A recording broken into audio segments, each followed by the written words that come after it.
Olá pessoal, tudo bem? Aqui é o Pedro Neto novamente com vocês.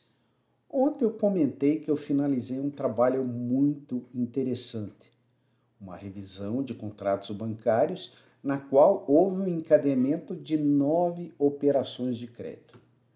Eu tenho que confessar para vocês, eu aprendi bastante nesse trabalho.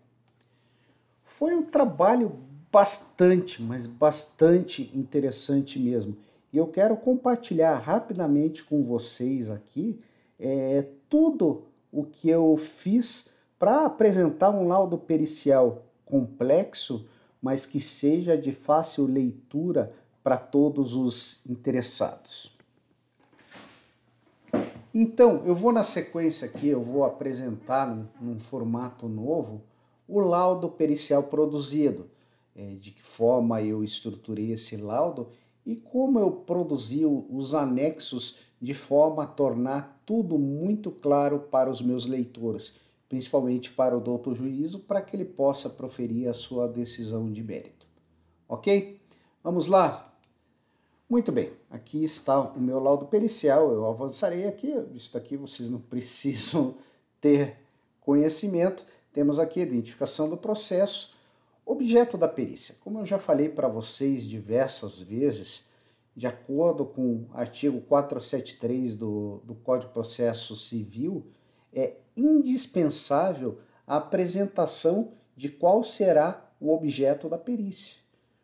Por exemplo, nesse caso aqui, o objeto de análise da perícia serão os contratos de crédito firmados entre as partes entre novembro de 2011 a agosto de 2020. E o que eu fiz para transformar isso em algo fácil para a compreensão das partes? Eu listei ali, enumerei os 9 contratos, a data, em ordem crescente, a data de cada um desses contratos, o valor que foi creditado e o valor que foi financiado. E posteriormente eu vou demonstrar como houve esse encadeamento entre as operações de crédito. Além do objeto da perícia, é sempre interessante que vocês mencionem qual é o objetivo da perícia, que sempre será prover os esclarecimentos técnicos para o juiz acerca dos pontos discutidos entre as partes. Só um minutinho. Nesse caso, eu falei que eu avaliei a petição inicial, todos os pedidos iniciais da parte requerente, né? E também efetuei análise de todos os contrapontos apresentados pela casa bancária e, finalmente, os pontos controversos apresentados pelo doutor juízo, tá? E que com base em todos estes conteúdos, todos esses pedidos, todas essas argumentações, foi foi desenvolvida uma prova técnica acerca de todas as questões elencadas, tá? E também elaborados cálculos, conforme solicitado, para formar de forma técnica e fundamentada as conclusões acerca dos pontos discutidos, com o objetivo de quê? De que o juiz possa proferir a sua decisão. A razão não está com nós, os peritos. Nós mostramos os caminhos técnicos, ou seja, toda a fundamentação técnica para que o juiz consiga decidir quem que está com razão no caso em demanda.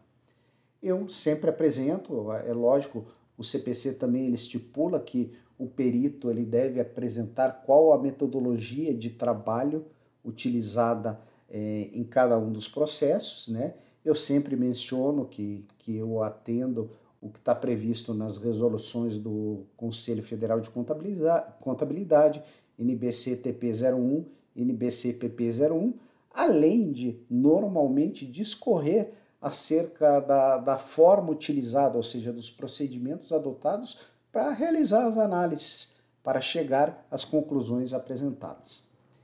Que mais? Esse ponto é interessante.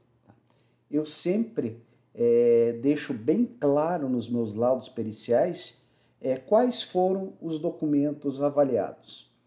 Inclusive, nesse caso, foi um processo bastante complicado, não só pelo fato de haverem diversas operações de crédito envolvidas, mas também devido ao fato de que dessas 9 operações de crédito, o banco apresentou contrato para somente uma. E todas as outras, ele não apresentou o contrato, mas apresentou um extrato detalhado da operação, aonde estavam indicadas as condições de juros para a fase de normalidade, também as condições para as fases de inadimplemento, número de parcelas e assim por diante, certo? Então, como que eu obtive isso, tá? Eu já havia solicitado esses documentos quando da apresentação da minha proposta de honorários, mas o banco não acostou isso após a apresentação da proposta de honorários e eu encaminhei um termo de diligência. E tive, inclusive, de reiterar essas documentações necessárias para a elaboração da prova pericial, tá? E aqui eu comentei que os documentos foram apresentados parcialmente pelo banco, ou seja, eu tive que elaborar a prova pericial com base apenas na documentação acostada aos autos. Vocês verão aqui como que eu coloquei alguns detalhes, mencionei alguns detalhes no laudo pericial para deixar isso bastante claro, tá? Que o trabalho ele foi realizado tendo em vista algumas restrições documentais, restrições de provas documentais. Muito bem, eu sempre inicio os meus trabalhos periciais através das considerações preliminares. Ou seja, coloquei aqui quais foram os pedidos da parte autora. A parte autora falou que ela fez diversas contratações junto ao Banco Réu entre 2013 e 2020, que ocorreu o encadeamento de tais operações em função de sucessivas renegociações, né? E que ela, num determinado momento, solicitou a suspensão do pagamento das parcelas. Ela parou de pagar as parcelas num determinado contrato ao final, digamos, de todo esse imbróglio, né? Ela alegou que haviam inconsistências aritméticas nos extratos fornecidos pela casa bancária, que houve venda casada quando da unificação das dívidas e assim por diante, tá? Falou que não houve a sua expressa declaração de vontade de unificar as dívidas ativas, mas veja bem, isso era algo efetivamente necessário porque o contrato estava inadimplido, ou seja, de alguma forma essa parte ela, digamos, obteve um certo benefício porque as operações pela renegociação passou do ponto de uma operação inadimplida, ou seja, na qual estava incorrendo juros de mora, multa e os encargos sobre as parcelas vencidas para um novo contrato. Não vamos entrar nessa discussão agora, porque, logicamente, o banco sempre ganha com essas renegociações, mas esse não é o nosso objetivo, tá? Ela falou que após o pagamento de 23 parcelas, o banco ofertou uma nova renegociação com taxas de juros melhores. Realmente, houve um momento, dentre essas 9 renegociações, que o banco apresentou taxas melhores. Teve, digamos, lá pela metade das renegociações, de acordo com as análises técnicas que eu fiz, realmente, houve um momento que as taxas de juros estavam altas, mas mesmo assim, eu comparei isso, não estavam excessivas, ou seja, acima da taxa média divulgada pelo Banco Central. Houve, dos 9 contratos, apenas um deles em que a taxa de juros foi um pouco acima da taxa média divulgada pelo Banco Central, tá? Ou seja, ela frisou a prática de venda casada de seguro quando das renegociações. Esses seguros, gente, logicamente a parte não mencionou isso, na grande parte das vezes esses seguros são seguros para garantir a quitação do contrato em caso de, digamos, de um sinistro em que a parte que recebeu o crédito venha a falecer e dessa forma o contrato será quitado e essa dívida não será repassada aos seus herdeiros, né? Vejam bem, nós como peritos temos que avaliar tudo isso, ou seja, qual que era o objetivo desse seguro, né? Narrou diversas outras renegociações, até chegar a última, que foi em 11 de agosto de 2020, e afirmou que haveria ocorrido a prática do anatocismo, ou seja, a cobrança de juros sobre juros, que isso nós verificaremos mais adiante quando das minhas análises periciais. Então aqui eu fiz um breve sumário digamos, de tudo que a parte autora pediu, que foi a apresentação de todos os documentos relativos às operações de crédito e renegociações, a suspensão do pagamento das parcelas, o que não foi concedido pelo juízo, o prazo para aditamento à peça inicial, com a apresentação de novos cálculos, a quitação do débito ou eventual devolução de valores pagos a maior, ou seja, aqui o principal objetivo de tudo isso, como nós veremos pelos pontos controversos apresentados pelo juiz, era verificar se aquele contrato, em função de todas essas renegociações, em função de eventual incorreção digamos, nos cálculos efetuados pelo banco, se a dívida já estaria quitada ou não, e se não estiver quitada, qual o valor para sua quitação, né? Aqui, na sequência, apresentei toda a defesa apresentada pela casa bancária, ele apresentou a contestação ao pedido inicial, alegou improcedência dos pedidos, inépcia inicial e outros pontos, né? Afirmou que a parte autora não procurou o banco para solucionar o problema de forma administrativa, né? E buscou apenas submeter o seu contrato a diferentes regras do sistema financeiro. Vamos ver o que mais que tem de interessante, tá? O banco também ele discorreu acerca do regulamento da FEBRABAN, Federação Brasileira de Bancos, acerca dos critérios para concessão de renegociação, a fim de demonstrar que o objeto contratado ele se encontrava em duas situações, ou seja, haviam parcelas vincendas e vencidas, ou seja, o contrato estava inadimplente. Teceu comentários acerca da impossibilidade de se impor à casa bancária condições diferentes daquelas que foram contratadas, ou seja, pacta sunt servanda, ou seja, o que é contratado deve ser cumprido, ou seja, o que foi combinado não sai caro, né?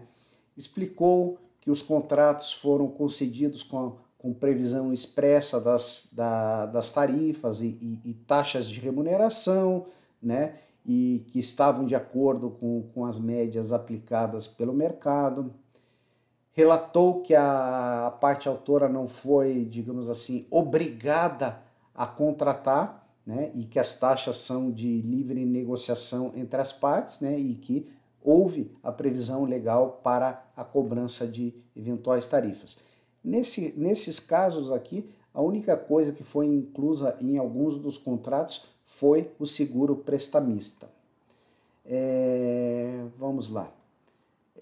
Avançando um pouco mais. No fim, o banco solicitou a instituição do feito sem solução de mérito, a improcedência dos pedidos iniciais e a produção de todas as provas em direito admitidas, entre as quais a prova pericial aqui que eu tive a oportunidade de produzir.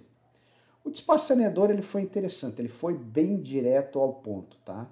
Ou seja, o que o juiz determinou como ponto controvertido, ou seja, o que ele precisava saber para tomar uma decisão nesse caso.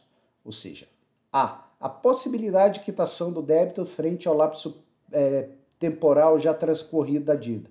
Ou seja, teve quantos anos aqui? 9 anos, 6 anos, né?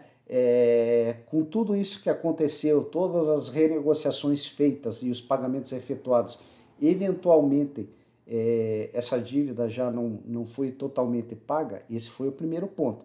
Vejam que muitas vezes, como eu vi nesse caso, Não é possível nós começarmos a responder o laudo pericial na ordem, pelos pontos controversos. Nesse caso, eu tive que primeiro desenvolver todo o laudo pericial, fazer todas as análises, responder todos os quesitos, e daí sim eu cheguei a uma boa conclusão para apresentar para o juiz.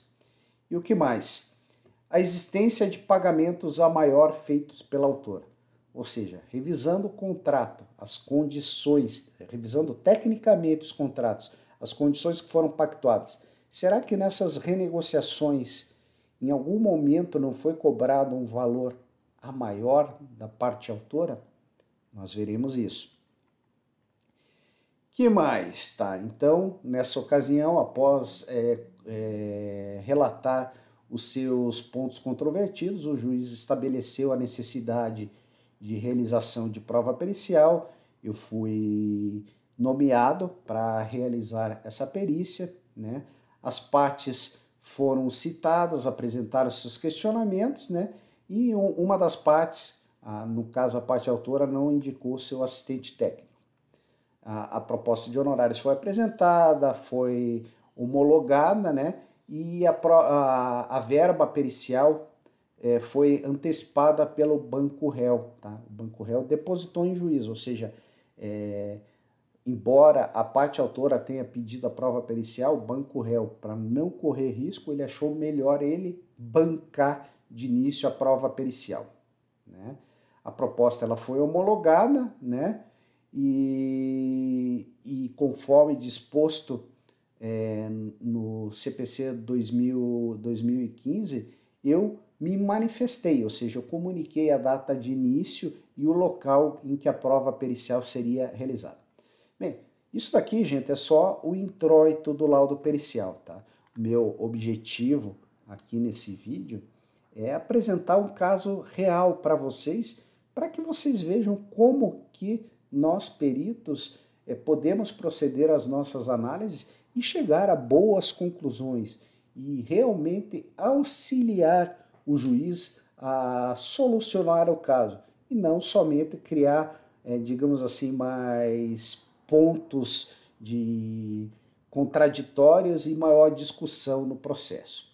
Mas vamos lá, eu sou muito falante, às vezes eu falo mais do que eu deveria. Muito bem, os pontos controvertidos do juiz, eu vou primeiro passar para os demais pontos e no final nós voltamos aqui, porque eu tive que primeiro responder os quesitos das partes para depois chegar às conclusões apresentadas para o juízo. Vamos lá. Aqui, ó. Isso são questionamentos bastante básicos quando existe uma revisão contratual de contratos bancários, né? Uma revisão de contratos bancários. Normalmente, os assistentes técnicos das partes pedem exatamente isso aqui. Pede-se a perícia que informe quais são as operações de crédito que são objetos da lide. Tá? Eu não ia listar tudo aqui na resposta às 9 operações, porque são muitos dados, então eu sumarizei tudo isso no anexo 1.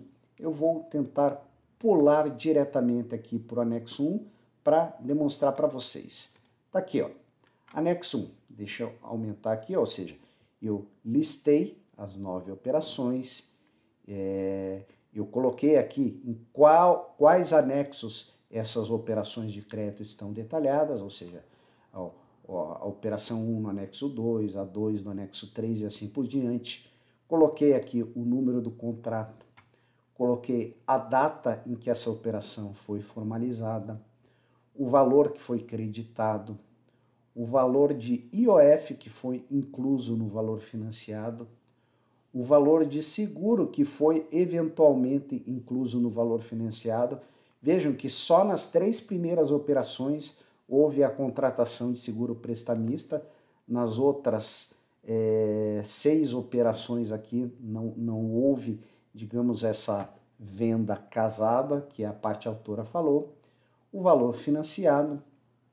Mencionei também aqui o valor de ajuste de prazo financiado, ou seja, são os juros que são cobrados na carência entre a data que o contrato foi formalizado e a data que vai começar a contar os juros para fins de cobrança mensal. Tá? Isso aqui eu só incluí essa informação porque uma das partes me pediu isso. Ok? Indiquei o prazo, indiquei o valor da prestação mensal. Tá? Eu costumo falar prestação mensal porque quando nós falamos de casos em que é utilizado o sistema francês de amortização, seja considerando a tabela price simples, que sempre considera meses de 30 dias, seja séries não periódicas, ou seja, em que pode haver meses com 28, 29, 30 ou 31 dias, então eu costumo indicar o valor do que eles chamam de parcela como prestação, porque cada prestação ela é composta por duas parcelas, uma de amortização do principal e uma de juros, como nós veremos logo adiante. Destaquei aqui também qual a data do primeiro vencimento, a data do último vencimento, as taxas de juros, a taxa anual e a taxa mensal, as que estão indicadas no contrato ou nos extratos, que foram as únicas informações apresentadas pelo banco nesse caso. Um ponto importante, eu coloquei aqui, ó, quanto aos extratos, eu indiquei aqui a movimentação dos autos em que estão acostados essas provas documentais, a página do PDF e o contrato aqui, ó. Eu falei que esses 8 primeiros contratos, eles não foram apresentados, somente o último contrato teve a apresentação do contrato assinado pela parte requerente. Muito bem, para que eu faço isso, gente? Para que o juiz, as partes leitoras saibam que eu não estou tirando informações da minha cabeça, ou seja, eu estou produzindo uma prova pericial com base nas provas documentais que foram acostadas ao processo. Vamos voltar aqui à resposta, voltando aqui. Tá. Segundo quesito, tá? Qual o segundo quesito apresentado pelo Banco Real nesse caso? Com base nos extratos parcelados, pede-se a perícia que descreva as características e condições das operações de empréstimos objetos dessa lei, indicando data, valores, quantidade de prestações e valor das prestações. Isso também é um quesito padrão em revisão de contratos bancários. Eu preciso listar tudo isso aqui novamente? Não. Tudo isso já está lá no anexo 1 que eu acabei de mostrar para vocês. Ou seja, é uma maneira, eu digo para vocês que é uma maneira de vocês centralizarem informações iguais que são perguntadas inúmeras vezes no laudo pericial, vocês concentrarem elas numa única passagem. Isso é importante também para que, eventualmente, o perito não cometa equívoco. Porque pode, ele, na hora de repetir a resposta ali, ele pode, sei lá, errar numa vírgula, num valor, e isso pode resultar numa impugnação do laudo pericial. Então, eu acho importante, você fez uma resposta a um determinado questionamento, e esse questionamento é efetuado diversas vezes durante o laudo pericial, use sempre a mesma resposta. Nem que você copie e cole a mesma resposta. Ou nesse caso aqui, eu estou me reportando para o mesmo anexo. Tá? Isso é uma dica de ouro para vocês. Aqui, terceiro quesito. Consta expressamente nos extratos parcelados os percentuais das taxas de juros. Caso positivo, pode-se concluir que a requerente possuía pleno conhecimento destes percentuais. Vejam bem, gente. Este é um quesito que você não pode responder totalmente.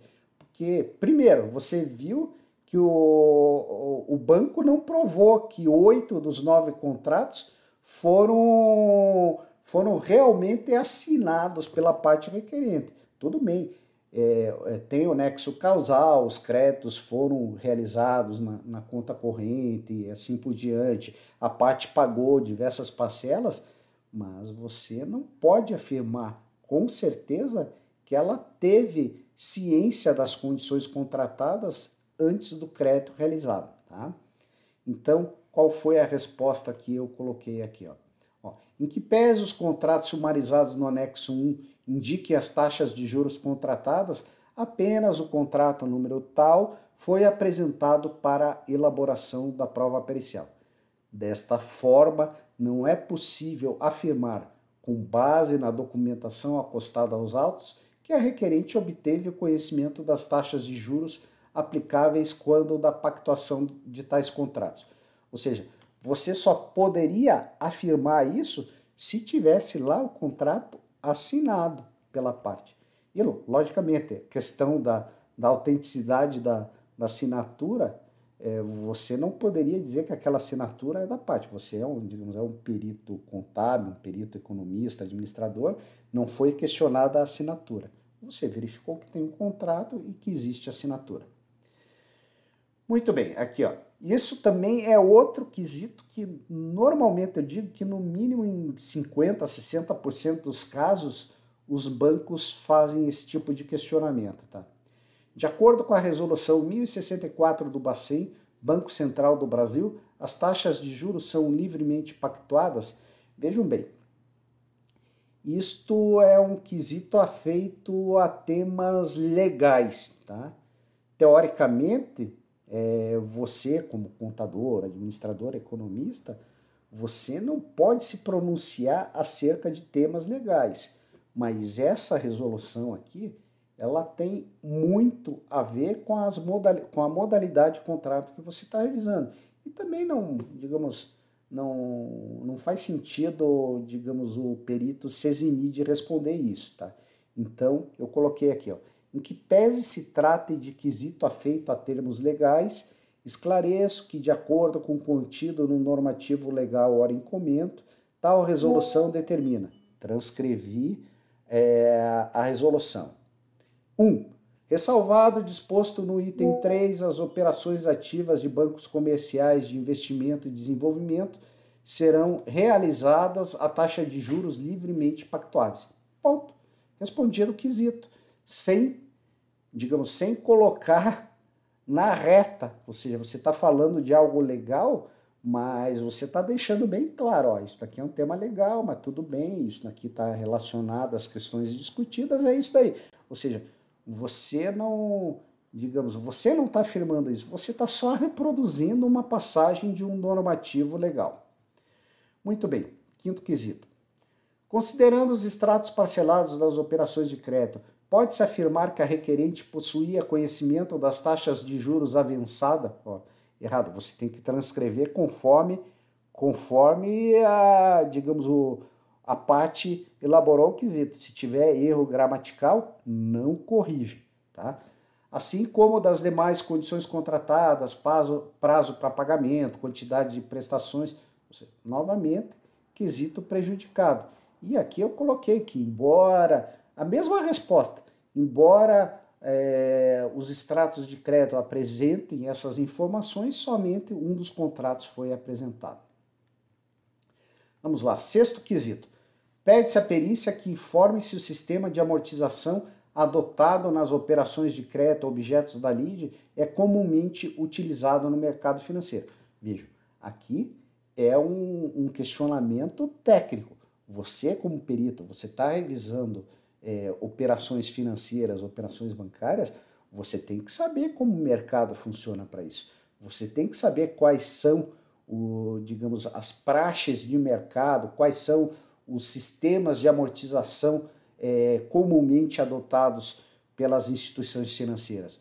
Se é saque, se é método francês de amortização, se é considerando períodos de 30 dias, se é considerando séries não periódicas, você tem que saber tudo isso e também saber como funcionam esses sistemas. Como que eu respondi isso daqui? Eu respondi, resposta positiva ao presente quesito. O sistema francês de amortização, também conhecido popularmente como tabela price, é comumente adotado no mercado financeiro quando da concessão de operações de crédito a prazo, com pagamento em parcelas mensais. Vejam, eu respondi com 4 linhas isso daqui, ou seja, eu não dei todo aquele contorno, Eu respondi objetivamente, ó, o sistema que eu verifiquei foi esse, o sistema francês de amortização, e ele é comumente aplicado pelas instituições financeiras. Ou seja, não incluí aqui detalhes se esse sistema capitaliza ou não capitaliza juros. Por quê? Porque não foi isso que foi perguntado. Vai ser perguntado mais adiante e eu vou responder mais adiante. Muito bem, na sequência, ó, como eu falei, na sequência o banco questionou aqui. O sistema de amortização adotado, no sistema de amortização adotado, o valor da prestação é formado por uma parcela de juros e uma parcela de amortização? Ó, exatamente aquilo que eu comentei com vocês agora há pouco. Eu respondi, resposta positiva ao presente quesito. Tal procedimento pode ser verificado nos anexos 2 a 10, que são os anexos nos quais eu detalhei as 9 operações de crédito revisadas, nas quais resta apresentado o fluxo ideal dos contratos em demanda, se consideradas as condições indicadas para cada um dos contratos em demanda. Pois bem, ó, respondi só isso, tá? Ou seja, lá vai estar, como eu vou mostrar para vocês logo na sequência. Até eu vou pular aqui, demonstrar para vocês aqui um primeiro anexo, para que vocês vejam.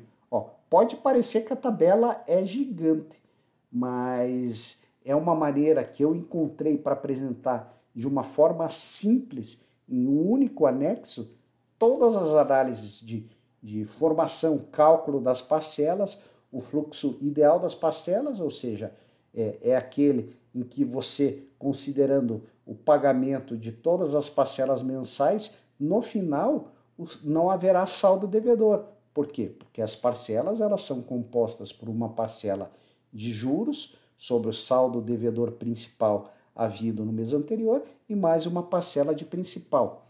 Então deixa eu mostrar aqui para vocês, ó, vejam. Até vocês vão olhar isso daqui. Nossa, ó, isso daqui é uma folha para cada contrato. E aqui estão todas as análises técnicas necessárias para esse contrato. Aqui, na primeira parte, deixa eu ampliar um pouco aqui para vocês. Ó, vou colocar, acho que 180 vai ficar bom. Não dá para colocar até mais. Eu vou colocar aqui 200. Tá, aqui ó, 210. Eu acho que 210 vai ficar bacana. Ó, aqui ó. Aqui eu tenho todas as premissas do contrato. O nome do devedor, o número do contrato, o nome do credor, a data do crédito, ou seja, a data em que o contrato foi formalizado, a data da primeira prestação, a data da última prestação, o número de parcelas, o número de dias de carência, ou seja, o número de dias entre a data de concessão do crédito e o valor da primeira prestação, e aqui todos os, digamos, os montantes envolvidos nessa operação de crédito. O valor solicitado, que nesse caso foi 17 mil, não teve nenhuma tarifa, houve a inclusão de um seguro prestamista e o valor do IOF, ou seja, o total financiado foi de 19.508, tá? Qual o sistema de amortização? Séries não periódicas, ou seja, considerando o número de dias efetivo entre cada vencimento. Qual a taxa de juros remuneratórios? Eu sempre costumo colocar aqui a taxa anual e aqui do lado a planilha ela já calcula a taxa mensal e a taxa ao dia, que eventualmente pode ser utilizado, tá? Comissão de permanência. Nesse caso, o banco aplicou a mesma taxa para o período de normalidade, ele aplicou como comissão de permanência, que a comissão de permanência ela remunera o valor da parcela que não foi adimplida, certo? E sobre ela terão os juros de mora e a multa por atraso. Tem outra questão que eu sempre coloco nas minhas planilhas, após avaliar a forma que o banco elaborou, digamos assim, operacionalizou o contrato. Ou seja, os encargos de inadimplemento foram acumulados ou não acumulados? Porque existem contratos que prevê acumulação de juros de mora com a comissão de permanência e a multa cumulada com a comissão de permanência e juros de mora. Nesse caso aqui foram encargos não acumulados, ou seja, comissão de permanência, juros de mora e multa contratual sempre calculados sobre o valor de face, o valor original da parcela. E aqui, ó, vejam, é um caso de uma operação com 48 parcelas, pelas quais eu apurei o valor da prestação mensal de 634 centavos, ou seja, colocando exatamente as condições que foram contratadas, eu cheguei ao valor, exatamente ao valor de parcela que o banco praticou nesse contrato. E aqui, ó, aqui com base no número de dias em cada período de vencimento, eu chego ao valor dos juros incluso em cada uma das prestações, ou seja, esse valor dos juros, ele é calculado sobre o saldo devedor principal anterior, ou seja, esses 257,96, ele foi calculado a essa taxa de 1,99% ao mês, foi calculado sobre o saldo devedor principal anterior, que era de 19.508,82. E como que eu cheguei ao valor da amortização? É muito fácil. É o valor da parcela menos o valor dos juros. E o saldo devedor aqui vai ser aqui, ó, o saldo devedor após o pagamento da primeira parcela, o saldo devedor será de 18.132,74, que é o quê? Os 19.508,82 menos o 376,08. E fazendo isso sucessivamente, vai chegar aqui na última parcela, após o pagamento da primeira parcela, o saldo do contrato estará zerado. Ou seja, este é o fluxo ideal, tá? É o fluxo ideal do contrato, ou seja, a aferição do valor das parcelas conforme as condições pactuadas. Eu falei bastante aqui, vamos voltar lá, senão esse vídeo ficará gigante. Mas o meu objetivo é esse, tá? Tudo bem, estamos aqui. Vamos ver. Falei aqui, tá? Qual o próximo questionamento efetuado pelo banco? Deixa só eu diminuir um pouquinho o zoom. Juros é a remuneração do capital emprestado? Veja, isso é uma questão técnica, bem fácil de responder. Resposta positiva ao presente quesito, tá? Eu não costumo só dizer sim ou não. Eu sempre adiciono alguma informação adicional para que seja conhecido o motivo da minha resposta positiva ou negativa. Só sim ou não vai ajudar o juiz a resolver nada. Então, fiquem espertos, tá? Então, falei que a resposta é positiva, ou seja, que juros é a remuneração do capital emprestado, mas ainda falei que pode ainda incorrer a incidência de juros de mora, que se trata de uma penalidade por pagamentos efetuados em desacordo com as condições avançadas, tá? Ou seja, o juro, ele sempre vai ser uma remuneração do capital emprestado, juros remuneratórios, mas ainda existem os juros moratórios, que ele não é uma remuneração, ele é uma penalidade, ok? Daí aqui, qual o próximo questionamento efetuado pela casa bancária? Tá? Eles solicitaram aqui.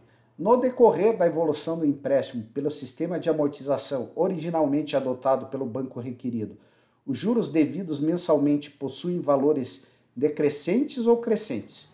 Como que nós podemos verificar isso? Através do fluxo ideal do contrato, que se nós verificarmos lá, como eu apresentei aqui nos anexos 2 a 10 do meu laudo pericial, os valores dos juros devidos mensalmente são decrescentes. E por que isso? É uma questão matemática. Se você está amortizando o contrato, a base de cálculo para esses juros, ela vai decrescer. Você amortizou o contrato, a base de cálculo para o período subsequente será sempre inferior, ou seja, mesmo aplicando a mesma taxa de juros, o valor dos juros devidos mensalmente será sempre inferior àquele do mês anterior. Ok. 10º questionamento. No sistema de amortização adotado, os juros devidos mensalmente são liquidados, baixados quando do vencimento das prestações devidas, não incorporados em nenhum momento ao saldo devedor da operação? O meu entendimento, eu respeito, digamos, os posicionamentos técnicos contrários, tá? No meu entendimento, não vou entrar em detalhes aqui agora, não existe incorporação de juros em momento algum nesse sistema de amortização, motivo pelo qual eu respondi. Nesse caso, eu respondi só resposta positiva ao presente quesito, porque se eu fosse detalhar, eu ia simplesmente dizer que a prestação é composta por uma parcela de juros e uma de principal, e que não existem juros incorporados no saldo devedor para a apuração da parcela dos períodos subsequentes, utilizando esse sistema de amortização. Tá? Mas, muito bem. Outro questionamento que é muito realizado pelas casas bancárias. Ó. De acordo com os extratos parcelados, a taxa anual de juros é superior ao duodécuplo da taxa mensal de juros pactuada? Veja, por que o banco pergunta isso? Porque se ela for superior ao duodécuplo da taxa mensal de juros, resta inerente que restou contratada a capitalização de juros, ou seja, a apuração das parcelas mensais utilizando o sistema composto de juros, certo? Ou seja, o sistema francês de amortização. Eu poderia simplesmente responder, sim, positivo, corresponde ao duodécuplo, mas eu quero demonstrar que isso é verdade. Então, o que eu fiz? Eu elaborei aqui o anexo 12, tá? Que está igualzinho a essa reprodução que eu fiz aqui, que eu coloquei todos os contratos, quais os anexos que estão esses contratos, em que data ele foi formalizado, né? E qual a taxa de juros contratada, e qual anual e mensal, e o duodécuplo da taxa mensal. E aqui eu coloquei, taxa anual superior ao duodécuplo da taxa mensal? Sim. Então, se quiserem todo o detalhamento, estará aqui, na resposta do quesito e também no anexo 12. Vejam, isso é fazer um laudo, estruturar bem um laudo pericial. Daí, aqui, ó, um questionamento prejudicado. Tá? Prejudicado, mas mesmo assim, para não dizer que eu estou de má vontade, eu apresentei cópia do normativo legal que foi mencionado. Tá? Ou seja, ele perguntou aqui, o artigo 5º da medida provisória 2170, 36 de agosto de 2001, permite capitalização de juros nas operações realizadas pelo Sistema Financeiro Nacional? Eu coloquei aqui, ó. Resposta prejudicado, tendo em vista que se refere a tema legal, o que extrapolaria a função técnico-contábil deste perito. Todavia, com caráter meramente informativo, segue abaixo transcrito tal passagem da medida provisória ora em comento. E coloquei aqui, artigo 5º, nas operações realizadas pelas instituições integrantes do Sistema Financeiro Nacional, é admissível a capitalização de juros com periodicidade inferior a 1 ano. Tá? E aqui, ó, isso é interessante, ó, parágrafo único. Sempre que necessário ou quando solicitado pelo devedor, a apuração do valor exato da obrigação ou de seu saldo devedor será feito pelo credor por meio de planilha de cálculo que evidencie o valor principal da dívida, seus encargos e despesas contratuais, a parcela de juros e os critérios da sua incidência, a parcela correspondente a multas e demais penalidades contratuais. Ou seja, isso daqui, gente, é exatamente o que eu fiz nos meus anexos periciais, ou seja, eu calculei a apuração das parcelas, ou seja, o fluxo ideal, né? E depois eu calculei o valor de todos os encargos de inadimplemento, né, nos casos de pagamento de parcelas em atraso e no final, na hora de apuração das parcelas vencidas e ainda inadimplidas na data do laudo pericial. Muito bem, vamos lá. 13º quesito. O cliente cumpriu com as suas obrigações, especialmente a obrigação de pagar na forma e condições pactuadas nos extratos parcelados? Vejam que é necessário tomar muito cuidado na hora de responder esse quesito, um tipo de quesito desse, para que não digam que você, perito, está sendo imparcial, tá? Ou seja, suas conclusões elas têm que sempre advir de documentação, de provas documentais e da análise técnica que você fará sobre essas provas documentais. Então eu coloquei aqui, ó, de acordo com a análise técnica realizada por esse perito sobre os extratos parcelados das operações de crédito hora em demanda, verifica-se que em todas as 8 primeiras operações, os 8 primeiros contratos, houve a renegociação dos saldos devedores havidos. Ou seja, se houve a renegociação, eu não estou dizendo aqui, em algum momento a parte requerente deve ter solicitado isso, tá?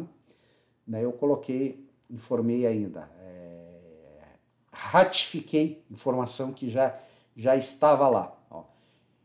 Os saldos devedores do primeiro contrato e o segundo contrato foram renegociados através do contrato número tal, na data tal, conforme é possível confirmar nos extratos da conta corrente vinculados. Ou seja, aqui eu estou demonstrando que houve efetivamente um encadeamento das operações de crédito. Mostrei aqui, ó. Esse terceiro contrato foi creditado um valor de 29.107 e com esse valor foram liquidadas essas 2 operações iniciais aqui e ainda, se não me lembro, ainda foi paga uma fatura de cartão de crédito. Tá? Na sequência, por sua vez, o contrato tal daí começou a renegociação, mais uma renegociação. Teve seu saldo devedor renegociado através do contrato número tal, na data de 13 de janeiro de 2018, ocasião em que foi liquidado. Ou seja, aqui, ó, entrou o crédito do terceiro contrato e aqui a liquidação o crédito do quarto contrato, a liquidação do terceiro contrato. Mais adiante.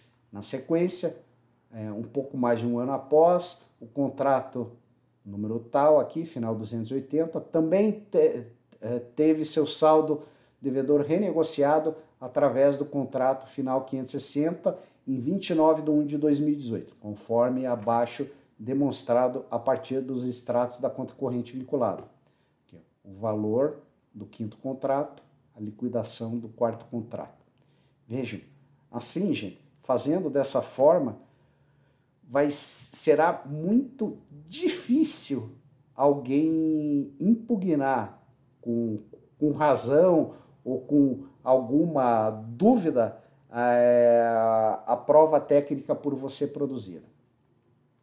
Na sequência aqui, tá? Mais uma vez aqui, ó, o sexto contrato, aqui o valor do sexto contrato, a liquidação do quinto, aqui o valor do sétimo contrato, a liquidação do quinto, aqui o crédito do oitavo contrato, a liquidação do sétimo contrato o sétimo contrato aqui, ó.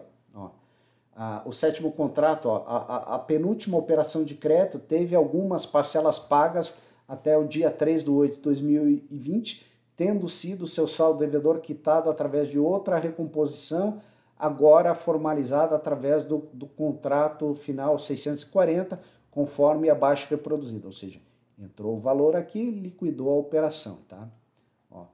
E de acordo com o extrato parcelado dessa referida renegociação, das 15 parcelas avançadas, esse é o contrato, digamos assim, derradeiro, o último contrato, foi efetuado o pagamento de apenas a primeira parcela, ou seja, foi paga só a primeira parcela e aqui, a partir da segunda, as parcelas foram inadimplidas, tá? Mas, vejam, eu não me embasei somente nesse extrato parcelado. Por quê? Porque tinha os extratos da conta corrente lá. E eu verifiquei que através dos extratos da conta corrente, que foram efetuados outros pagamentos de parcelas vencidas, tá? E detalhei tudo isso no anexo 10 do laudo pericial, tá? Então, lá no anexo 10, eu apurei que, considerando a aplicação de todas as condições pactuadas no contrato de final 640, o saldo devedor da nota de encerramento desse laudo pericial, tá?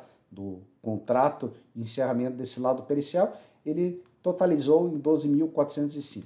Eu vou mostrar aqui para vocês porque o procedimento adotado nesse caso, ele foi o mesmo, tá? Para todas as parcelas. Ou seja, aqui, deixa eu aumentar aqui, ó. O valor tomado, ele foi de 14.649. Vejam que nesse caso nem houve a incorporação do IOF no valor da dívida.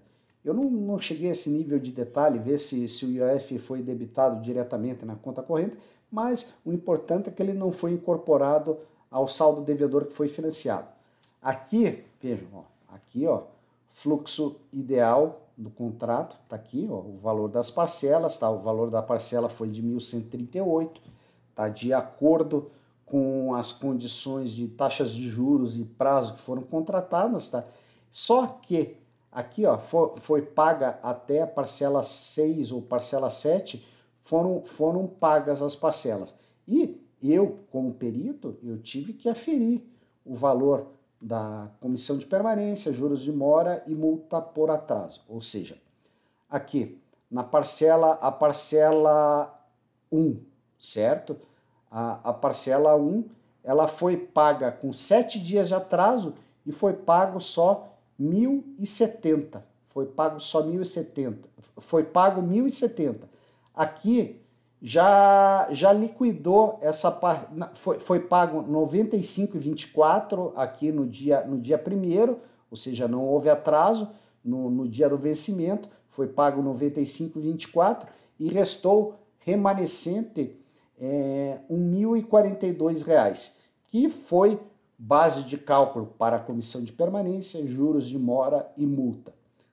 No final, eu verifiquei que a parte autora, ela quitou essa parcela por R$ 1.070, ou seja, ela pagou R$ 2,31 acima do valor que ela deveria ter pago. E depois teve pagamento da parcela 2 em 2 etapas, né? Aqui a parcela 2 foi paga com 1 dia de atraso aqui, foi pago depois com 3 dias de atraso o restante do saldo. E aqui, nesse caso, tá? Não ficou valor em aberto, tá? Não ficou valor em aberto, tá? Porque até pelos cálculos periciais até haveria um saldo de 1,80 a ser pago, mas a parcela ela foi quitada pelo banco, então não sobrou valor a ser pago, ok? Que mais? E assim foi sucessivamente até a parcela 7, parcela 6, que houve pagamento. E as outras parcelas aqui, da parcela 7 em diante, o que eu fiz? Eu coloquei como data do pagamento a data do laudo pericial, que foi finalizado ontem, e aqui eu já calculei os valores de comissão de permanência, juros de mora e multa de atraso, e apurei aqui os 12.405 como saldo em aberto dessa operação em específico. Beleza?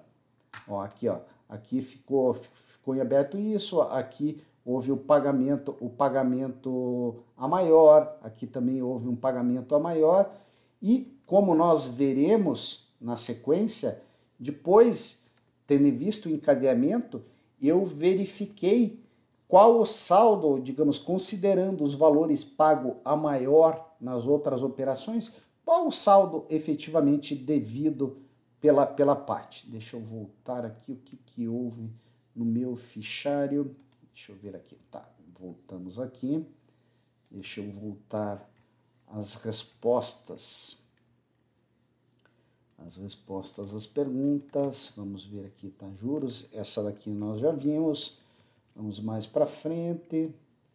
Tá? Aqui foi toda a explicação que eu falei para vocês.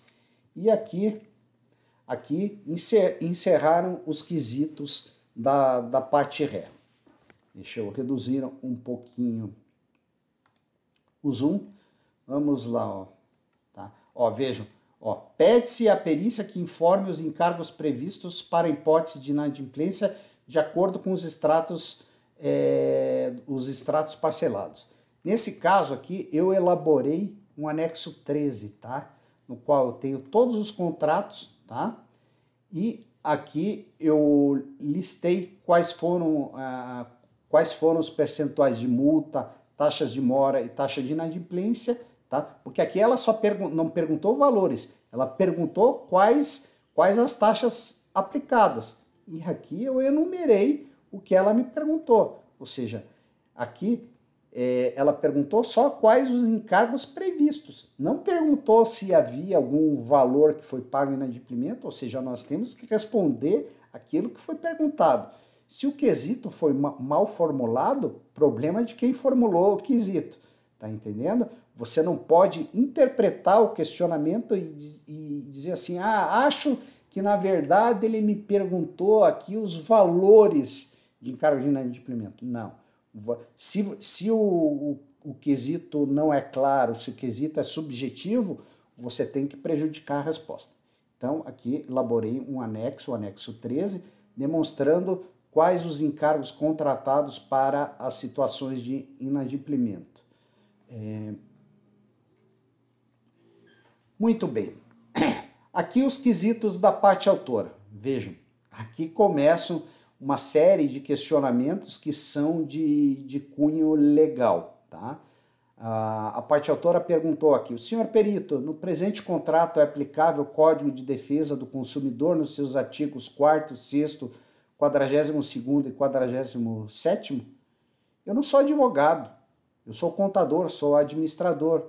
Quem tem preparo técnico, formação para responder isso é quem? Os advogados, os patronos e o juiz. Então, eu, como perito contador, eu não posso responder esse tipo de questionamento porque eu estaria extrapolando as minhas funções, tá? Então, coloquei aqui, resposta prejudicada, tendo em vista que se refere a tema legal, o que extrapolaria a função técnico-contábil atribuída a este perito. Segundo questionamento, senhor perito, qual a taxa de juros aplicada no contrato primário e posteriores? Como eu falei para vocês, eu não vou responder isso novamente. Isso daqui está lá no anexo 1, com todos os detalhes necessários. Quesito 3. Senhor perito, faça menção expressa em sua resposta sobre qual taxa efetiva de juros, comissões de permanência e outras, encargos ou outro qualquer tipo de oneração eram praticados em tais contratos referidos no quesito anterior. O que eu respondi aqui, ó? Esclareço que as análises técnicas dos contratos de crédito ora em demanda foram realizadas através do anexo 2 e 10, tá? Ou seja, lá vai ter os encargos nas condições de normalidade, condição de inadimplemento, cujas principais premissas restam sumarizadas no anexo 1.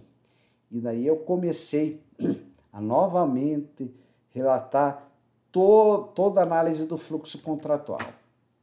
Falei que, visando facilitar a leitura e compreensão de tais demonstrativos, tais análises são apresentadas em duas seções distintas, a primeira apresentando o fluxo ideal do contrato, ou seja, a aferição do valor das prestações mensais de acordo com as condições pactuadas, indicadas através dos respectivos extratos parcelados, visto que apenas o contrato de final 640 foi acostado aos autos. Ou seja, eu estou deixando muito claro aqui que a análise técnica foi feita com base na documentação acostada aos autos. Ou seja, se porventura alguma documentação é ruim, foi a única fornecida para o perito, certo? Ó, coloquei aí, dentre os 9 contratos de crédito apresentados, estão somente o contrato de final número 710 não teve o valor de sua parcela mensal aferida. Ou seja, dentre os 9 contratos de crédito, só para esse que eu acho que é o penúltimo contrato, o valor da parcela mensal não foi o valor encontrado pela prova pericial, tá? Mencionei aqui, para todos os demais contratos, os percentuais de encargos remuneratórios, taxas de juros, em fase de normalidade contratual, se demonstram de acordo com as condições indicadas nos extratos parcelados, sendo estas as únicas fontes de informações acerca das condições contratuais firmadas entre as partes, exceto em relação ao contrato de final 640, o qual se encontra acostado aos autos. Tá? Ou seja, foi o contrato derradeiro, foi o único que o banco apresentou o contrato em si. Daí aqui, vejam que o questionamento ele foi muito mal formulado, mas eu consegui interpretar o que a parte estava querendo, ou seja, ela estava querendo saber os encargos em fase de normalidade, encargos de inadimplemento e assim por diante. Coloquei aqui. No que diz respeito aos encargos de inadimplemento, seguem detalhados nas colunas de fluxo realizado. Nós vimos lá aquela parte mais à direita das planilhas, tá? Tendo sido apurados com base nos extratos parcelados fornecidos pelo banco réu. Ou seja, isso foi verificado com base nos extratos parcelados e que, logicamente, tais parcelas, elas também encontram-se informadas nos extratos da conta corrente vinculada a tais contratos. Tá? Eu informei aqui. Cabe-me destacar, entretanto, que os referidos extratos parcelados não detalham separadamente os valores cobrados a título de juros por inadimplência, juros de mora e multa, os quais foram apurados por este perito, considerando os respectivos percentuais indicados em tais demonstrativos. Ou seja, lá nos extratos eu só sei qual o valor pago pela parte autora, né? Até tem um detalhamento das parcelas pagas entre valor de juros, valor de amortização e encargos de inadimplemento, que ali eu só tenho o valor total que vai finalizar no valor cobrado da parcela, mas eu não sei desses encargos o que é comissão de permanência, o que é juro de mora, o que é multa. Então, como que eu pude aferir isso? Pelo valor total, ou seja, eu calculei os encargos de inadimplemento individualmente e lá no final eu comparei se o valor final pago ele foi maior ou menor daquilo que deveria ter sido pago. Coloquei aqui. Ao final, após consideradas todas as parcelas pagas ou renegociadas através de novos contratos, foi apurada a existência de eventual variação do saldo final do contrato. Para as operações em que o saldo revisado se apresentou maior do que o valor liquidado, a operação foi considerada quitada, tal qual indicado pela casa bancária. Ou seja, não há sentido em você, digamos, se o banco deu quitação pela operação, embora você como perito tenha verificado que, puxa, aqui o valor do saldo devedor seria um pouco maior, o banco liquidou por um valor menor. Então você, como perito, você tem que dar como quitada aquela parcela, aquela operação. Eu informei aqui. No entanto, para operações em que o saldo revisado se apresentou menor que o saldo liquidado, foi considerado como saldo devedor foi considerado como saldo credor em favor da parte autora, a ser compensado com saldo devedor havido no último contrato firmado entre as partes. Lembrando, estamos fazendo a aferição de um encadeamento de operações bancárias. Então, nós temos que fazer dessa forma, ok? Muito bem, continuando, vamos lá. Aqui é a quarta pergunta da parte autora. Senhor perito, Qual a fórmula e cálculo de capitalização dos encargos em cada uma das negociações? Eu esclareci. Os encargos das operações ora em análise foram calculados considerando o sistema francês de amortização para séries não periódicas, a fim de que o valor mutuado fosse pago durante o prazo contratado em prestações de igual valor. Ou seja, eu expliquei como se dá o método de amortização que foi escolhido pelo banco para o pagamento dessa operação de mútuo. Coloquei aqui, explicando método de amortização francês. Aquela questão das parcelas. Tais prestações são compostas por uma parcela de juros apurados sobre o saldo devedor principal anterior e mais uma parcela de amortização do capital mutuado. Os juros neste sistema de amortização são sempre calculados com base no valor do principal mutuado, sem a inclusão de quaisquer encargos em sua base de cálculo. Daí finalizei dizendo, para maiores detalhes, favor reportar-se aos anexos periciais 2 a 10, os quais detalham as operações de crédito que são objeto dessa prova pericial. Ou seja, eu expliquei que não ocorre a capitalização de juros, ou seja, o anatocismo nesse sistema de amortização, novamente, de acordo com, digamos, os meus conceitos técnicos, né? Ou seja, o meu posicionamento técnico, né? Expliquei aqui, ó, 2 parágrafos, 3 parágrafos, 4 parágrafos, uma forma bastante simples, sempre remetendo ao detalhamento dessas minhas conclusões.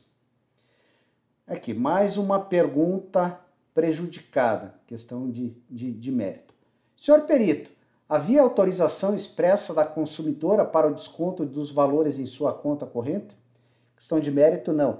Nesse caso, faltou prova documental.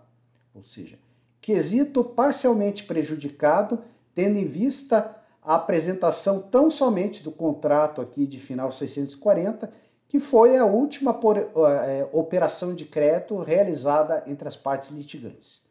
Daí eu coloco aqui, isso é importante, ou seja, eu não tenho todos os contratos, mas eu coloquei aqui que no contrato que está lá acostado aos autos, existe essa indicação. Ó, coloquei aqui, ó.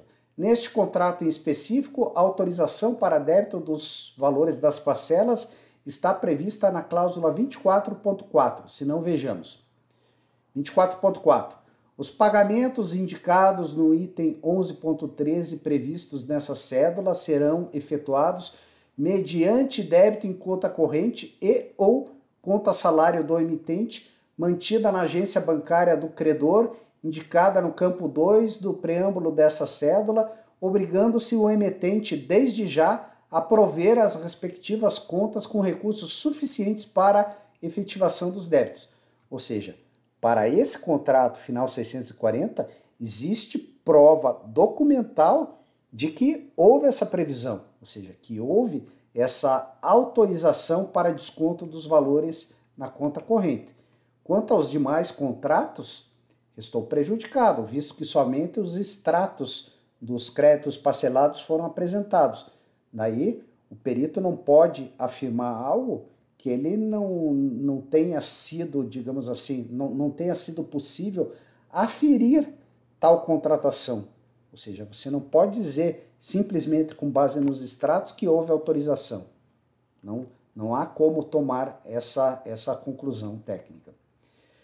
Quesito 6º. Senhor perito, utilizando apenas os valores para os quais encontrar documentos constantes nos autos, bem como aplicando sobre eventuais saldos devedores a correção à base do INPC, mais juros da taxa Selic, no período contratual, existe saldo remanescente a ser pago pela consumidora?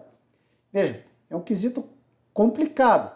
O juiz, logicamente, seria obrigação dele verificar se faz sentido esse questionamento, mas vejam que tudo isso que ele está perguntando aí vai totalmente contra as condições contratuais que estão expressas, ou no contrato, do último contrato, ou nos extratos que foram acostados aos autos, os extratos desses contratos de financiamento, que em momento algum a parte autora se opôs a eles ou impugnou esses documentos.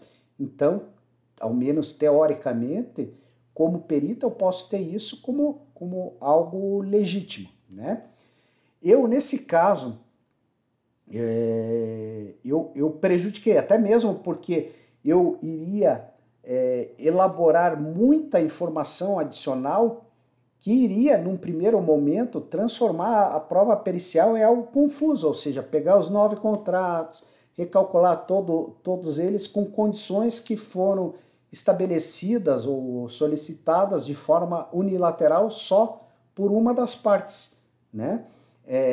Então eu coloquei aqui, resposta prejudicada, tendo em vista que as premissas requeridas não condizem com as condições pactuadas e até mesmo indicadas pela autora quando de sua petição inicial. Esse é um detalhe. Na petição inicial, a parte autora, ela detalha, eu nunca tinha visto isso, ela detalha, digamos, tudo que foi feito, ou seja, ó, peguei esse crédito, daí nesse crédito teve uma simulação da taxa tal, ou seja, em nenhum momento ela questionou, ou seja, ela requereu a aplicação de correção à base do INPC, juros, taxa Selic, ou em algum momento ela argumentou isso, fora os quesitos, ou seja, está em desacordo com os pedidos iniciais. Mas, já sabendo que certamente a parte não gostará dessa resposta, tá? Eu coloquei aqui, ó, o atendimento ao presente questionamento poderia induzir o douto juízo a conclusões equivocadas. Por quê?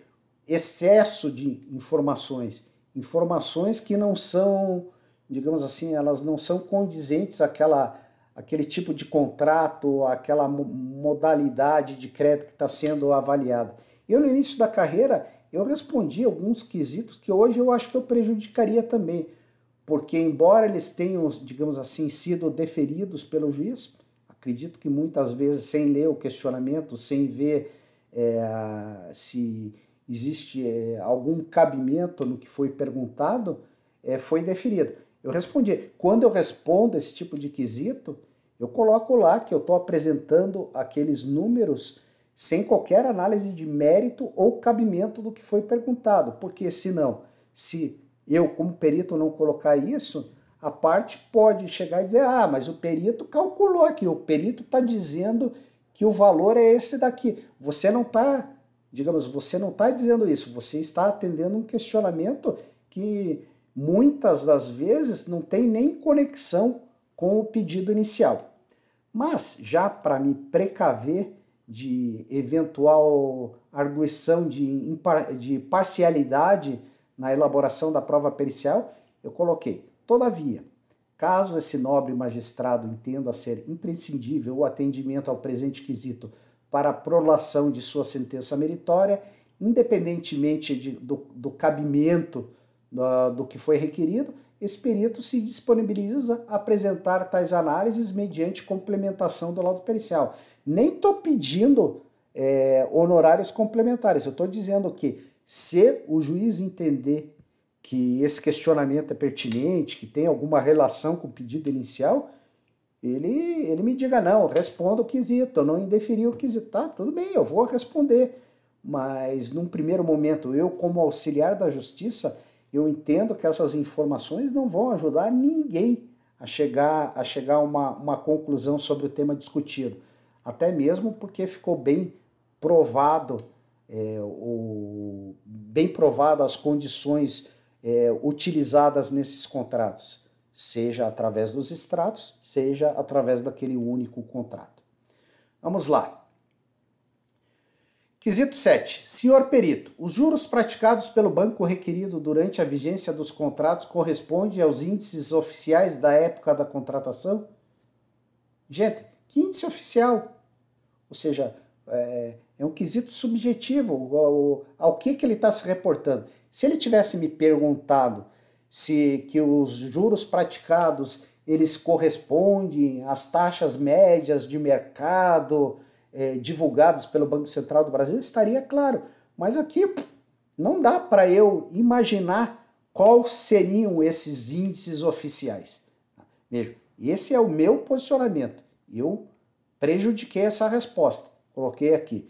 Com devido respeito à parte autora, o presente questionamento é totalmente subjetivo, não sendo possível a este perito concluir inequivocamente a qual taxa oficial se refere, motivo pelo qual a resposta é prejudicada. Ponto. Né? Mais uma pergunta dessas, um tanto quanto complicadas ou até mesmo sem noção. Senhor perito, qual a taxa de correção monetária aplicada pelo banco requerido mês a mês, praticados durante a vigência do contrato? Este, gente, é o grande problema de quando uma parte, um advogado entra com um processo sem o auxílio de um assistente técnico. Tá? Por quê? Um assistente técnico veria que todos esses contratos são contratos a taxa de juros pré-fixadas, ou seja, em momento algum haveria aplicação de índices de atualização monetária. É só as taxas de juros remuneratórias durante o período de normalidade contratual e os encargos de inadimplemento para o período de atraso, de inadimplemento contratual. Então, como eu respondi? Todos os contratos sob demanda foram operacionalizados considerando a aplicação das taxas de juros fixas, sem qualquer correção monetária, motivo pelo qual a presente resposta é prejudicada. Ou seja, não existe previsão de correção monetária nesse contrato. Então, gente, a gente tem que ficar calmo, tem que analisar muito bem os questionamentos para que possa apresentar respostas claras, objetivas e inteligíveis a qualquer cidadão que tenha acesso à prova pericial. Nono questionamento. Senhor perito, qual a taxa oficial mês a mês desde a época da contratação do empréstimo pela consumidora? Mesma questão do quesito 7 lá. Que taxa oficial? O que está perguntando? Está perguntando as taxas praticadas somente por esse banco, praticada por todo o mercado financeiro? Não dá para saber. Então, novamente, reproduzir exatamente a mesma resposta aqui. Ó. Com devido respeito à parte autora, o presente questionamento é totalmente subjetivo, não sendo possível a este perito concluir inequivocamente a qual taxa oficial se refere, motivo pelo qual a resposta ao presente quesito é prejudicada. Vamos lá, estamos quase no final. Eu acho que temos mais 8 páginas aqui.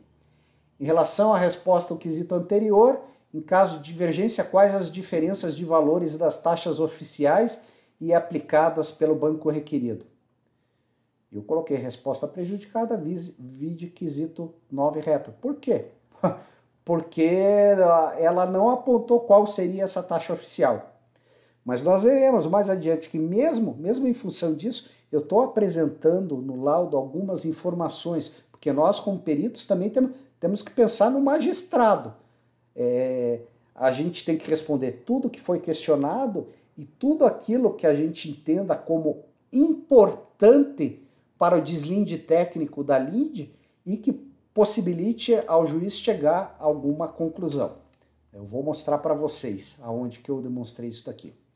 Vamos lá, 10, 11. Senhor perito, no presente contrato foi aplicada a tabela price? É uma pergunta bastante objetiva, bastante clara. Eu respondi. De acordo com a análise técnica realizada sobre as operações de crédito hora em demanda, verificou-se a adoção do sistema francês de amortização, também conhecido como tabela price, porém adotando séries temporais, pela qual são considerados os números efetivos de dias ocorridos entre as datas de vencimento. Tá aqui, ó, gente. 5 linhas eu respondi o quesito. Não precisa mais do que isso. Quesito 12. Senhor perito, no presente caso foi aplicado capitalização de juro, vide súmula 121 do STF? Novamente, eu não sou advogado, eu tenho conhecimentos legais, mas eu não sou especialista, eu não posso expressar opiniões acerca de temas legais. Eu sou contador, eu sou administrador e especialista em contratos bancários. mas sobre súmulas do STF, etc., eu não posso formar e expressar a minha opinião. Daí eu simplesmente coloquei aqui. De acordo com o entendimento técnico desse perito, o sistema de amortização adotado pela casa bancária não resultou em anatocismo, ou seja, na cobrança de juros sobre juros, visto que as prestações foram compostas de uma parcela de juros apurado sobre o saldo devedor principal anterior e uma parcela de amortização, de forma que após o pagamento da última parcela e o valor mutuado reste integralmente quitado. Ou seja, vejam, ele perguntou de capitalização, daí falou para ver a súmula 121 do STF. Eu não reportei a minha resposta tema legal. Eu simplesmente falei que não houve a prática de anatocismo, que não houve cobrança de juros sobre juros. Estão entendendo? Muito bem, vamos lá. Quesito 13. Senhor perito, no presente caso e conforme jurisprudência dominante, é aplicada a medida 21.170/36 de 2001? Novamente, não sou advogado. Então, resposta prejudicada, tendo em vista que se refere a tema legal, o que extrapolaria a função técnico-contábil atribuída a esse perito. Ou seja, quem pode verificar isso é o juiz e os advogados. Verifica as demais conclusões técnicas apresentadas através do laudo pericial e daí expresse, digamos, convicções técnicas por quem conhece efetivamente do assunto sobre um tema legal. 14. Senhor perito, após a apuração e liquidação dos cálculos de juros e correções, existem valores remanescentes a serem adimplidos? Eu coloquei aqui, ó. Com devido respeito à parte autora, o presente questionamento é totalmente subjetivo, não sendo possível a esse perito concluir inequivocamente as premissas de cálculo porventura aventadas.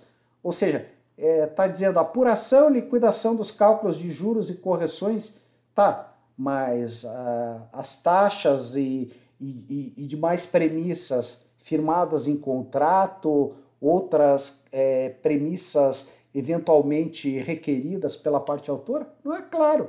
Eu não tenho pena. Se faz quesito mal feito, eu prejudico a resposta. Quer resposta? Faça o quesito bem feito, deixe tudo bem claro. Muito bem, mas eu não terminei por aí, tá? Para que não digam que foi que foi falta de vontade de mim, ou seja, que eu tive mal vontade na resposta ao questionamento, eu coloquei aqui. Todavia, destaco que todas as operações de crédito foram revisadas de acordo com as condições previstas nos extratos parcelados, sendo esses os únicos documentos fornecidos para a produção desta prova pericial, exceto quanto à operação de final 640, para a qual o contrato se encontra acostado aos autos. Daí aqui eu apresento os cálculos. Falo, das 9 operações de crédito realizadas, as 8 primeiras já se encontram quitadas em virtude dos contratos de renegociação sumarizados no anexo 14, ao qual me reporto. E daí eu reproduzo aqui o anexo 14. Eu acho que eu vou até aumentar um pouco aqui o zoom para que vocês consigam verificar. Vou colocar um pouco para cá. Vamos ver aqui, ó. O que eu fiz, ó? Vejam. Eu coloquei aqui, ó. Primeira operação, o contrato aqui de final 900. O detalhamento está no anexo 1. Esse contrato foi formalizado no dia 20 de 11 de 2013. O valor creditado foi de 17 mil. O contrato foi quitado em 17 de 4 de 2015 por 14.121 e foi quitado através da operação de final 450. O mesmo que aconteceu aqui com o segundo contrato, de final 120, no valor de 3 mil, firmado em 3 de 1 de 2014, no valor de 3 mil, e que foi quitado na mesma data através do mesmo contrato de final 450.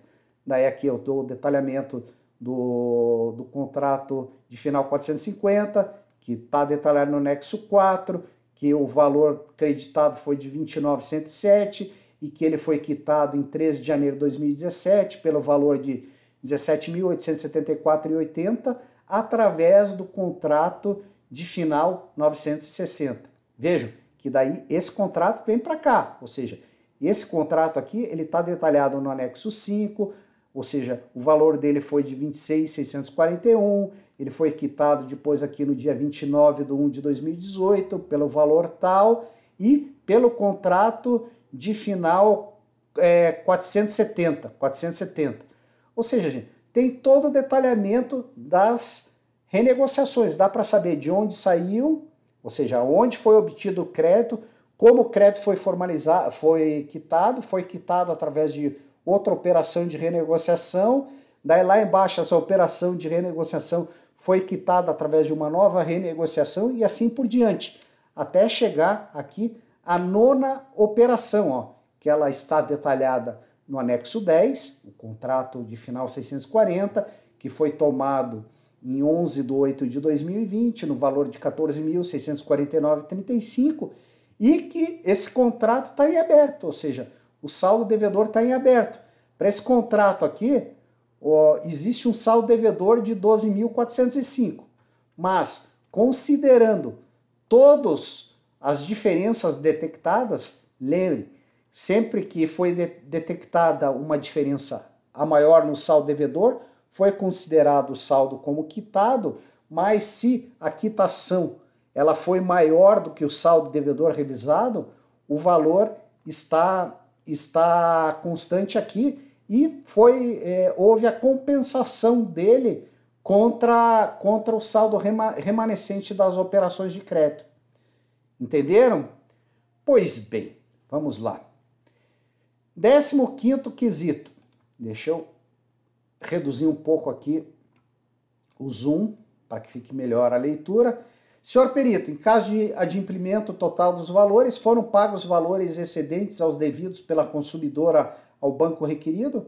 Ó, vejam, aqui, ó, eu peguei o resultado que eu apresentei ao quesito 14, eu coloquei favor reportar-se a resposta ao quesito 14, na qual resta indicado o saldo devedor da operação de crédito em aberto, operação de final 640, já líquido de eventuais valores cobrados a maiores, valores esses atualizados para a mesma data desse laudo pericial. Tá? Então, vejam, respondi todos os questionamentos. E agora é a parte, eu entendo que essa é a parte mais importante do laudo pericial, que é a apresentação das conclusões finais, das considerações finais. Tá? Eu já conversei com muitos dos juízes que eu atendo, tá? Alguns eu atendi, eles foram promovidos, agora são desembargadores ou trabalham em comarcas maiores, mas alguns desses juízes me disseram, Pedro, eu quando vejo um laudo pericial, eu vou primeiro direto nas conclusões. E, através das conclusões, se eu precisar de mais detalhes, eu me reporto ao restante do laudo. Então, pense nisso, gente.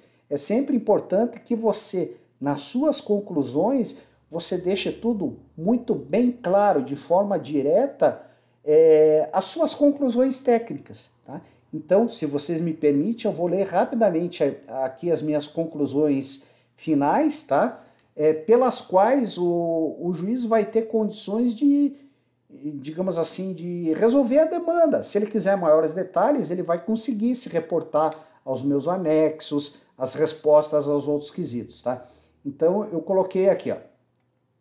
Finalizada a análise do contrato em demanda e procedida a resposta aos quesitos propostos, passo a compilar as principais conclusões obtidas com base na análise do trabalho efetuado. Aqui no primeiro ponto, vejam, eu me reporto aos contratos que foram objetos da análise. Então eu coloquei aqui, ó. Importante destacar logo de início que o trabalho pericial foi parcialmente prejudicado ante a ausência dos contratos firmados para as 8 operações de crédito realizadas entre as partes, vide anexo 1. Ou seja, eu já estou dizendo para o juiz, ó, todas as operações que foram revisadas, elas estão compiladas lá no anexo 1 e lá está dizendo o número de todos esses contratos e também está apontando para quais deles não foram apresentados os contratos, mas estão somente os extratos do crédito parcelado. Tá? Eu coloquei aqui, na mesma linha. Eu coloquei aqui no próximo parágrafo. Dessa forma, tais operações de crédito foram revisadas considerando as premissas contratuais indicadas nos demonstrativos intitulados extrato parcelado, que é exatamente o nome da prova documental que o banco acostou no processo, bem como as características e praxe de mercado adotadas para contratos da mesma modalidade. Por que isso? Nós, como peritos, quando nós não temos provas documentais suficientes, nós temos que nos valer daquilo que está acostado aos autos para chegar a alguma conclusão técnica, como, por exemplo, uma conta corrente, na qual você tem só os extratos, não tem os contratos, tudo bem. Você pode revisar esse contrato, você nunca vai poder afirmar que foram praticadas as taxas que foram contratadas, mas você vai conseguir apurar as taxas de juros que foram praticadas pelo banco e poderá compará-las com as taxas médias de mercado para dirimir outras eventuais dúvidas no processo. Tá?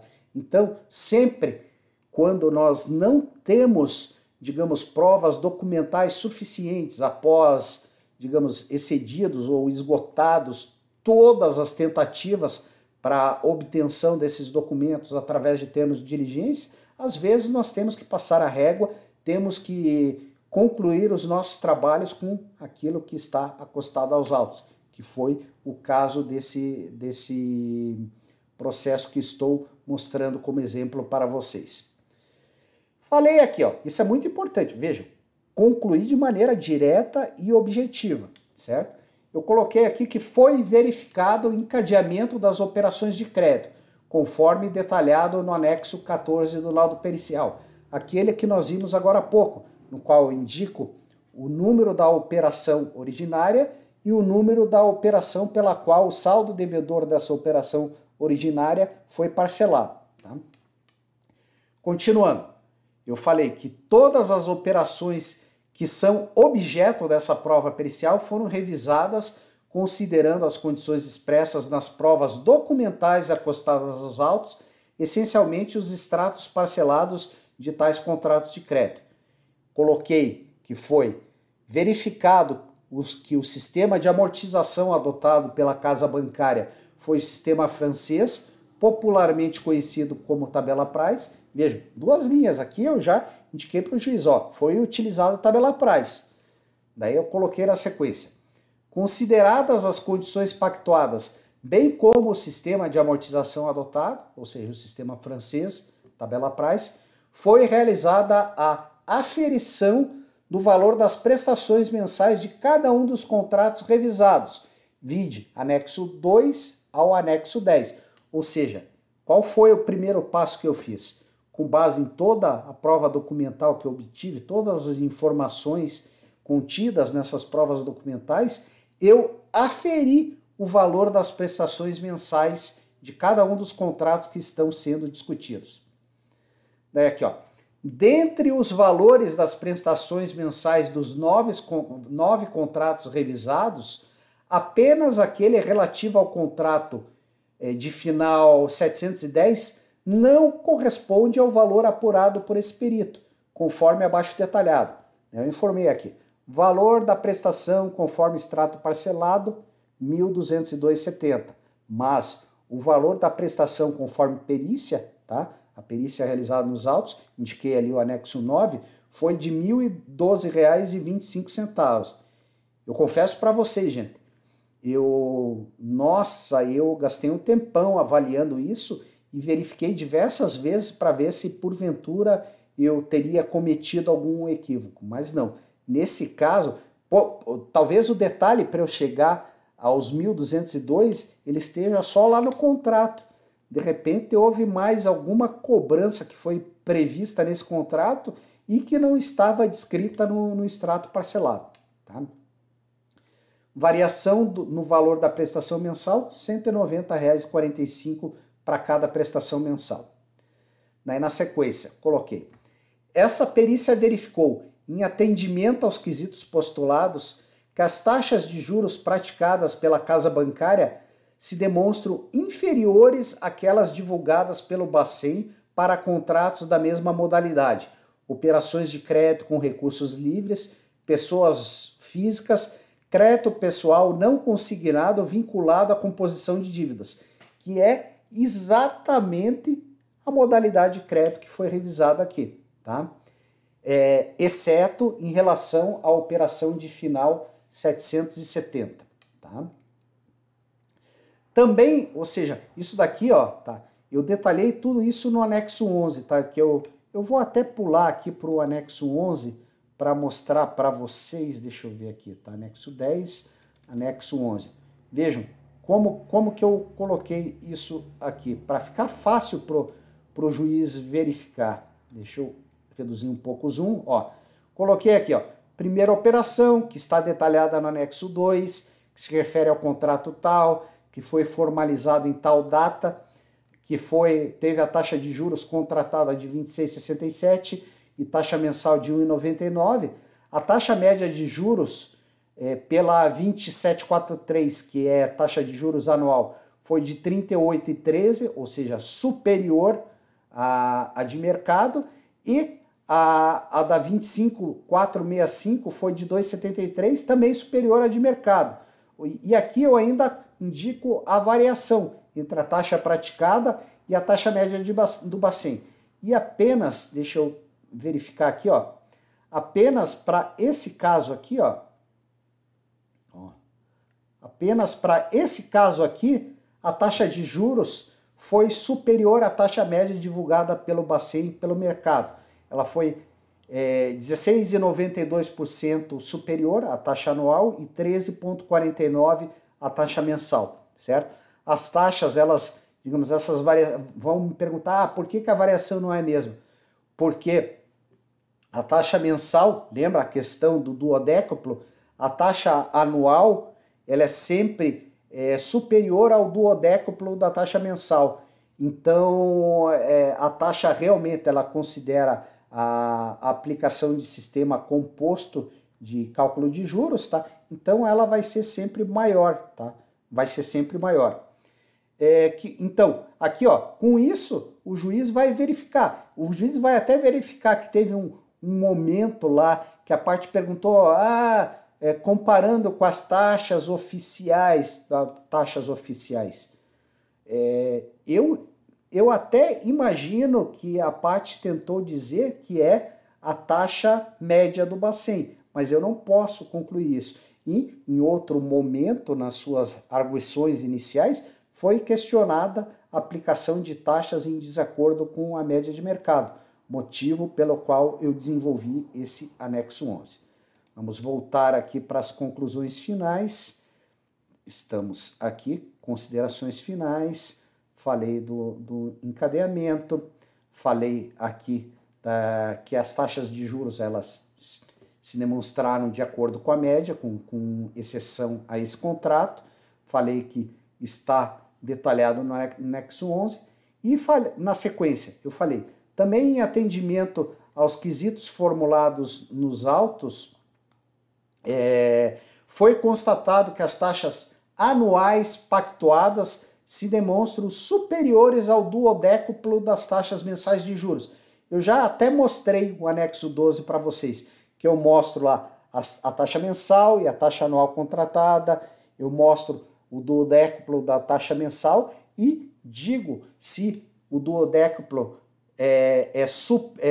se a taxa anual é superior ou inferior ao duodécuplo da taxa mensal. Ou seja, com isso daqui, o juiz conseguirá tomar suas decisões, verificar do ponto de vista legal se ele deve considerar que foi prevista a aplicação de juros compostos neste crédito que está sendo discutido aqui. Finalizando, no que concerne aos encargos de inadimplemento contratados, os quais seguem detalhados no anexo 13, que eu já mostrei para vocês, que mostra quanto que foi pactuado de multa, de juros de mora e taxa de remuneratória sobre a parcela paga em atraso, né? Constatou-se a aplicação de taxa de inadimplência, juros remuneratórios sobre as parcelas pagas em atraso, igual às taxas de juros contratadas para os períodos de normalidade contratual, juros de mora de 1% e multa de 2%. Ou seja, aqui eu estou dando para o juiz as minhas conclusões técnicas para que ele possa tomar uma decisão meritória se isso que foi praticado pelo banco na visão meritória dele, é abusivo ou não. Ó, efetuadas todas essas análises, ó, aqui é minha conclusão final, é o parágrafo no qual eu passo a régua e tento indicar um valor para que, se o juiz quiser, ele pode mandar proferir a condenação dele e já dá um valor. Eu já tive muitos juízes que eu atendo que eles proferiram a sentença e utilizaram os valores que eu apurei como valor de condenação, independentemente do que se referia à matéria, do tipo de cálculo que eu fiz. Já houveram diversos laudos, provas técnicas que eu fiz, que nas minhas conclusões eu já dei para o juiz as bases para que ele profira a decisão meritória dele. Tá? Então coloquei, ó, efetuadas todas essas análises, é possível concluir, deixa eu aumentar um pouco aqui, é possível concluir quanto à existência de saldo devedor remanescente, ou seja, mesmo considerando todo o encadeamento de contrato, ainda não foi pago todo o valor tomado. Tá? Efetuadas todas essas análises, é possível concluir quanto à existência de saldo devedor remanescente no valor de R$ 8.798,54, conforme detalhado no anexo 14. E daí encerrei. E tendo atendido a todos os quesitos apresentados pelas partes e do outro juízo, dou por encerrado o presente laudo pericial, permanecendo à disposição para eventuais esclarecimentos acerca das conclusões técnicas ora apresentadas. Ou seja, qual que é o próximo passo? Apresentei o laudo pericial ontem. As partes serão intimadas para, de acordo com o artigo 477 do CPC, se pronunciarem acerca da prova pericial produzida, e elas podem ou concordar ou impugnar as minhas conclusões periciais. E eu, como perito, e de acordo também com o artigo 477 do CPC, parágrafo 2º, se não me engano, eu terei que prestar esclarecimento a todas as dúvidas suscitadas pelas partes. Vejam, nesse caso aqui, não interessa se de repente o advogado apresentou alguma dúvida, você tem que trazer esclarecimento. Esclarecimento, não é quesito suplementar ou quesito complementar, tá? Os quais são passíveis de complementação de honorários. É simplesmente esclarecimento acerca do que você já respondeu, que de repente para as partes ficou obscuro. Tá? E também, caso haja um parecer técnico apresentado pelo assistente de alguma das partes, eu também terei que contrapor eventuais impugnações apresentadas pelo assistente técnico. Fora isso, o laudo terminou aqui, as conclusões estão apresentadas. Né? Eu tenho só que ratificar ou eventualmente retificar alguma conclusão, caso alguma das partes consiga comprovar que, porventura, algum equívoco técnico foi incorrido. Certo, gente? Aqui, finalizando aqui, encerramento, eu sempre faço dessa forma, dou por encerrado o laudo pericial, composto por 40 páginas e 15 anexos, compostos por 19 páginas, todas assinadas digitalmente. Ou seja, o meu laudo inteiro tem 59 páginas, 40 de laudo e 19 de anexo. Ou seja, é algo que eu produzi de forma a não tornar complicada a análise de todas essas conclusões. Muito bem, gente. É isso daí. Eu espero que eu tenha conseguido passar para vocês alguns detalhes ou algumas premissas que nós, como peritos, temos que utilizar quando da elaboração de laudo pericial em casos como esse, em que houve encadeamento de diversas operações, sempre de uma maneira clara e objetiva. Mais uma vez, eu agradeço a todos vocês. Um grande abraço do Pedro Neto.